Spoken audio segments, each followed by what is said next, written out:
భారతదేశం వ్యవసాయ ఆధారిత దేశం.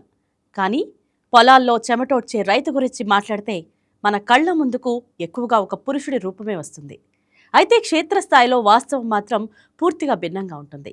విత్తనం నాటడం నుంచి పంటను కోయడం వరకు వ్యవసాయంలో ప్రతి దశలోనూ మహిళల శ్రమ కీలకం. గ్రామీణ భారతదేశంలో వ్యవసాయానికి వెన్నుముగ్గా నిలుస్తున్న మహిళా రైతుల పాత్రను ఇప్పుడు ప్రపంచం కూడా గుర్తించడం ప్రారంభించింది. ఐక్యరాజ్య సమితి 2026 సంవత్సరాన్ని అంతర్జాతీయ మహిళా రైతు సంవత్సరంగా ప్రకటించడం అదే విషయానికి నిదర్శనం. మహిళా దినోత్సవం సందర్భంగా సాంప్రదాయ సాగు నుంచి ఆధునిక సాంకేతిక వ్యవసాయం వరకు మహిళలు ఎలా మార్పు తీసుకువస్తున్నారు, గ్రామీణ ఆర్థిక వ్యవస్థలో వారు ఎలా కీలక శక్తిగా మారుతున్నారు, మహిళా రైతుల విజయాలు, సవాళ్లు, అవకాశాలపై మా స్పెషల్ స్టోరీ.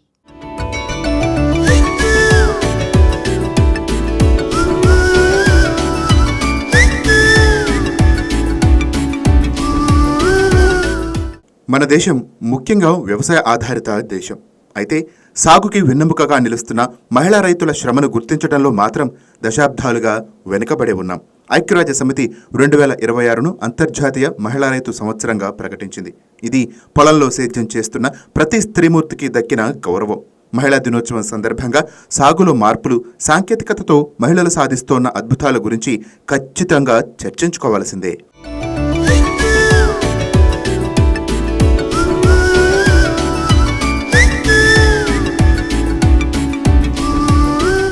రైతు అనగానే పురుషుడి రూపమే గుర్తొస్తుంది.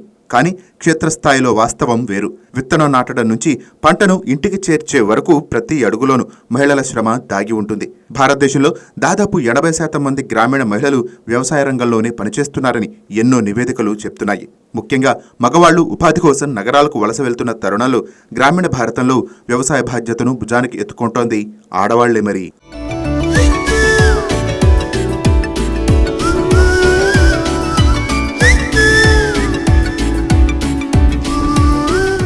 ఒకప్పుడు భర్తలకు చేదోడు వాదోడుగా, కూలీలుగా మాత్రమే ఎక్కువగా స్త్రీలు పొలాల్లో కనిపించేవారు. కానీ ఇప్పుడు ఆ దృశ్యం మారుతోంది. ప్రస్తుతం అనేక రాష్ట్రాల్లో భూమి హక్కులు ఆడవారి పేరు మీదకి మారుతున్నాయి. దీనివల్ల బ్యాంకు రుణాలు, సబ్సిడీలు నేరుగా వారికే అందుతున్నాయి. అంతేకాదు, నిర్ణయ అధికారం, ఏ పంట వేయాలి, ఏ రకమైన ఎరువులు వాడాలి, ఎక్కడ విక్రయించాలి అనే విషయాల్లో మహిళలు కీలక పాత్ర పోషిస్తున్నారు. అయితే ఇది మాత్రమే సరిపోదు.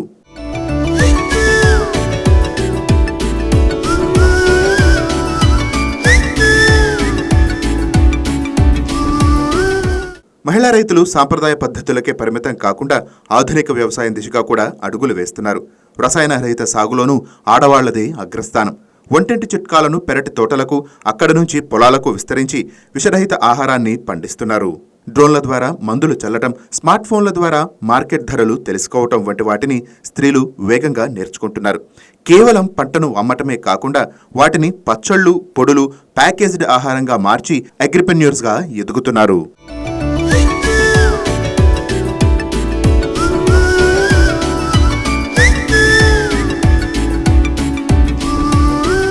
భారతదేశంలోని సహాయక సంఘాల వ్యవస్థ మహిళా రైతుల పాలిట వరంలా మారింది.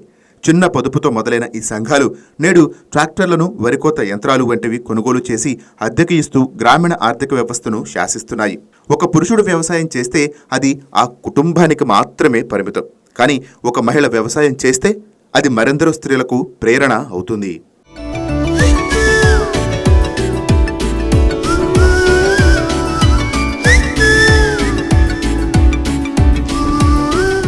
మహిళా రైతుల్లో కనిపించే గొప్ప గుణం సహకారం.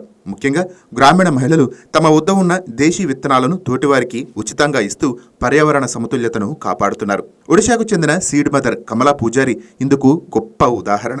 అంతరించిపోతున్న దేశీయ విత్తనాలను సంరక్షించి ఇతరులకు పంచుతూ జీవ వైవిధ్యాన్ని కాపాడుతున్నారు ఈమె. ఇక ప్రముఖ భారతీయ పర్యావరణవేత్త వందనా శివ నవధాన్య ఫౌండేషన్ ఏర్పాటు చేసి విత్తన సంరక్షణ, సేంద్రియ వ్యవసాయంతో పాటు మహిళా రైతుల హక్కుల కోసం పోరాడుతున్నారు. అలానే తెలంగాణలో మహిళా రైతు సంఘాలతో పనిచేస్తున్న దక్కన్ డెవలప్మెంట్ సొసైటీ కూడా ఈ కోవకే చెందుతుంది. ఇందులోని సభ్యులందరూ గివ్ టు గెయిన్ సూత్రాన్ని ఆచరిస్తూ చిరుధాన్యాల సాగు, సేంద్రియ వ్యవసాయం, విత్తన బ్యాంకుల ఏర్పాటు, సంఘాల దుకాణం వంటి కార్యక్రమాలతో ఆర్థిక స్థిరత్వాన్ని, సుస్థిరతను సాధించగలుగుతున్నారు.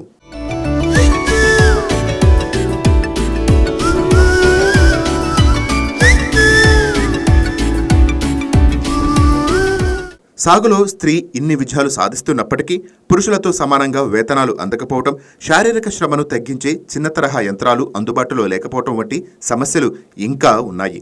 దీనికి తోడు ఇప్పటికీ భారతదేశంలో 13% మంది ఆడవాళ్లు మాత్రమే భూమిపై యాజమాన్య హక్కులు ఉన్నాయి. బ్యాంకుల నుంచి రుణాలు పొందటం వారికి ఇంకా కష్టతరంగానే ఉంది. అయితే ప్రభుత్వం అందిస్తున్న మహిళా కిసాన్ సశక్తీకరణ్ పరియోజన వంటి పథకాలు ఈ అంతరాన్ని తగ్గించడానికి ప్రయత్నిస్తున్నాయి. మరోపక్క మహిళా రైతు ఉత్పత్తిదారుల సంఘాల ఏర్పాటుతో వ్యాపార ప్రయోజనాలను ఆదుకుంటూ ఆర్థికంగా ముందుకు వెళుతున్నారు.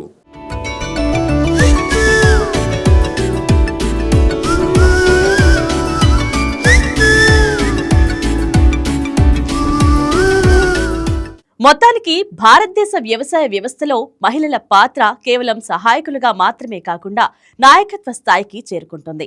పంట సాగు నుంచి మార్కెటింగ్ వరకు ప్రతి దశలోనూ మహిళలు తమ సామర్థ్యాన్ని నిరూపిస్తున్నారు. అయితే వేతనాల్లో అసమానత, భూమిపై యాజమాన్య హక్కుల కొరత, సాంకేతిక సదుపాయాల లేమి వంటి సవాళ్లు ఇంకా వారిని వెంటాడుతూనే ఉన్నాయి. ఈ అడ్డంకులను తొలగించి మహిళా రైతులకు సమాన అవకాశాలు కల్పిస్తే భారత వ్యవసాయ రంగం మరింత బలపడే అవకాశం ఉందని నిపుణులు చెబుతున్నారు.